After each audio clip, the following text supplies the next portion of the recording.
तमाशों पे तमाशे और डिले पे डिले। ये लकी ईरानी सर्कस नहीं, ये पाकिस्तान की क़यादत और फ़िलहाल सूरत-ए-हाल है।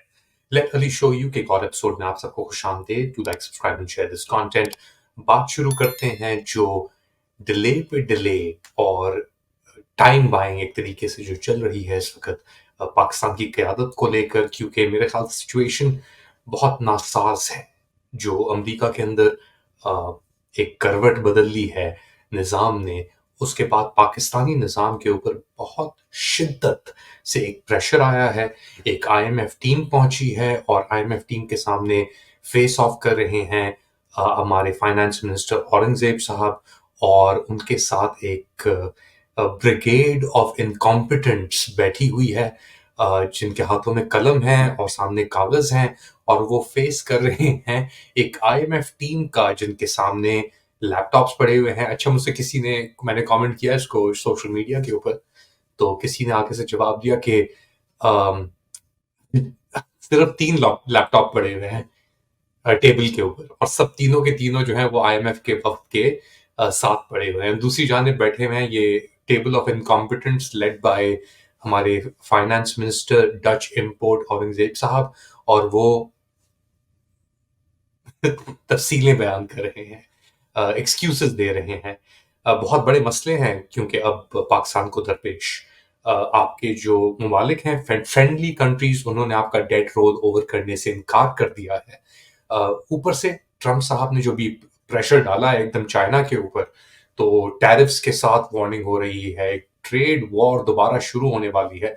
और जब ट्रेड वॉर होती है, हम जानते हैं फिर फजूलियात के लिए पैसे नहीं बचते, और अब लग रहा है कि दोनों तरफ ये फजूलियात के लिए पैसे नहीं है। एक तरफ आईएमएफ, क्योंकि वो भी ऑपरेट कर रही थी एक उस एडमिनिस्ट्रेशन के दिलासों पे और वादों पे और बैकिंग पे जो अब नहीं है, और दोनों तरफ से एक वैक्यूम तो नहीं कहेंगे, अब एक बेसिकली पिस रहा है दीवार, दोनों तरफ से बंद होती नजर आ रही है।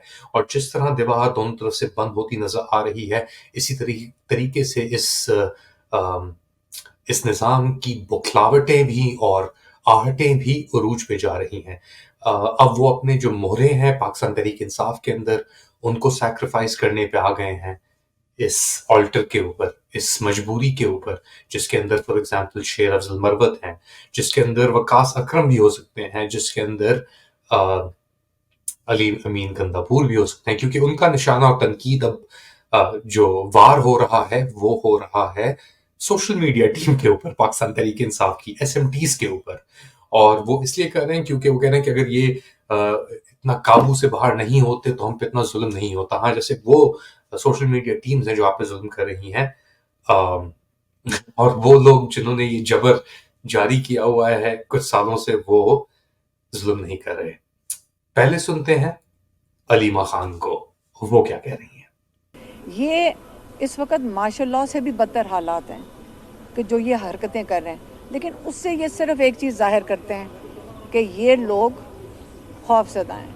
ये खौफ की निशानी है कि इस हद तक पहुंच जाएं और इस कमीनी हरकतों पे आ जाएं जो इन्होंने किया। जब इमरान खान को 3 हफ्ते इन्होंने कैद में उस कमरे से नहीं निकलने दिया था, कि ये टॉर्चर था, ये ह्यूमन राइट्स अब्यूज़ में आता है।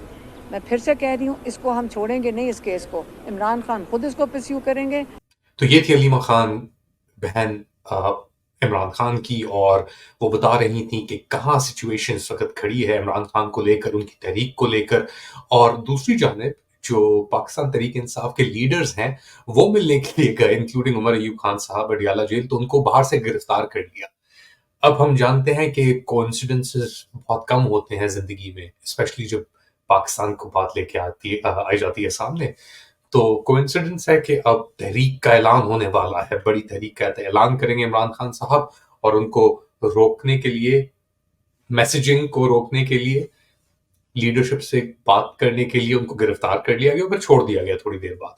तो सुने कि उमर अयूब खान साहब क्या फरमा रहे हैं इस पूरे मरहले को लेकर।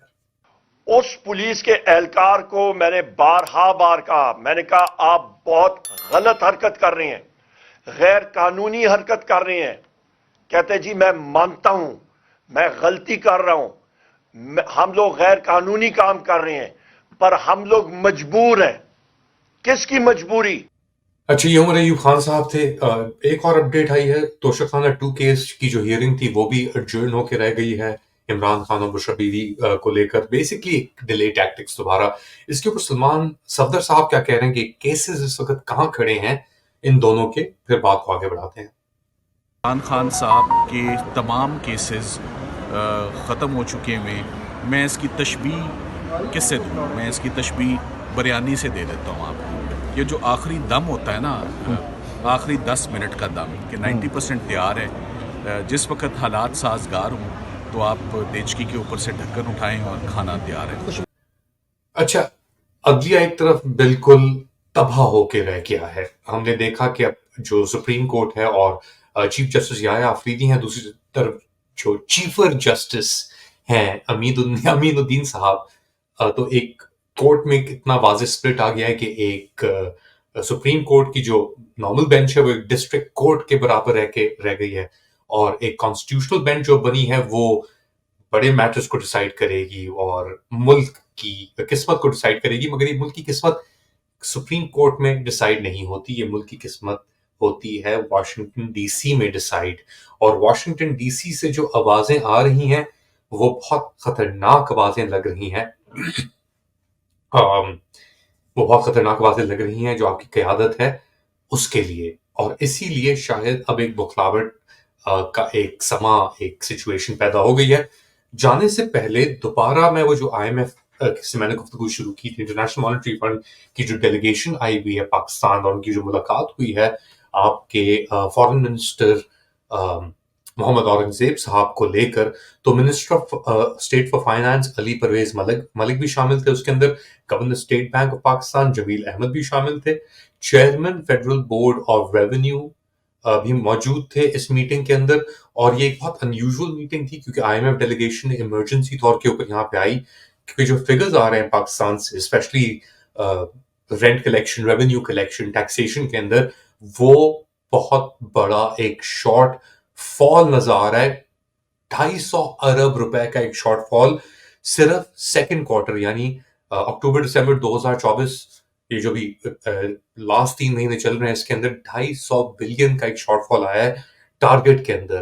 तो इसके ऊपर तो एक बहुत बड़ा मसला आ जाएगा क्योंकि पहला रिव्यू ये जो आ रहा है इसका IMF का, तो ये दिखा रहा है कि आपकी जो डेट FBR में जो कलेक्शन हुई हैगी उसमें भी कमी आई है, और अब दिलासे दिए जा रहे हैं फॉरेन मिनिस्टर मोहम्मद औरंगजेब की तरफ से कि यार थोड़ा और टाइम। एक तरफ वो दिलासे दे रहे हैं IMF को, दूसरी तरफ वो बात कर रहे हैं लोगों से जो सैलरी क्लास है कि आप एहतजाज करें।